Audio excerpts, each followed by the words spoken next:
PESR institute and college, Prasanna plan, 8 Sundarwadi Chhatrapati Sambhajinagar. भविष्याचे no tension, घ्या आजच admission. PESR institute and college.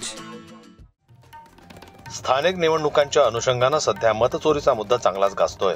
Congress नेते राहुल गांधी एका पाठोपाठ एक मतदान यादीतील घोळ बाहेर काढत असतानाच माजी गृहमंत्री अनिल देशमुख यांनी गंभीर आरोप केलेले आहेत। जो मोर्चा निघाला होता 1 तारखेला मुंबईला, त्या 1 तारखेच्या मोर्चामध्ये आमची हीच मागणी होती की अशा पद्धतीनं घोटाळे आहेत एका मतदारसंघामध्ये। आता काटोलमध्ये मी तुम्हाला सांगितलं 35,535 अशा पद्धतीनं अनेक मतदारसंघामध्ये घोटाळे आहेत, मतचोरी आहे।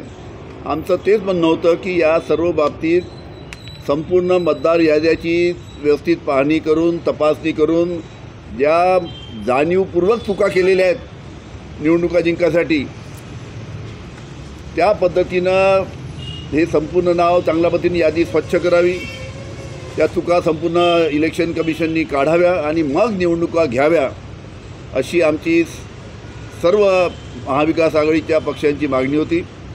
पण याच्याकडे इलेक्शन कमिशननी भारतीय जनता पार्टीच्या दबावाखाली आमच्या मागण्याकडे कोणते लक्ष दिलं नाही। काटोल नरखेड विधानसभा मतदारसंघात तब्बल 35,535 मतांची चोरी झाल्याचा आरोप देशमुख यांनी नागपूरमध्ये माध्यमांशी बोलताना केला आहे। तसेच त्यांनी निवडणूक जिंकण्यासाठी जाणीवपूर्वक मतदार यादीत चुका करण्याचा आरोप देखील यावेळी केला। ब्युरो रिपोर्ट, जनमत लाईव्ह न्यूज, नागपूर। मराठी बातम्यांसाठी जनमत लाईव्हला लाईक करा, सबस्क्राईब करा आणि बेल आयकॉनला दाबायला विसरू नका।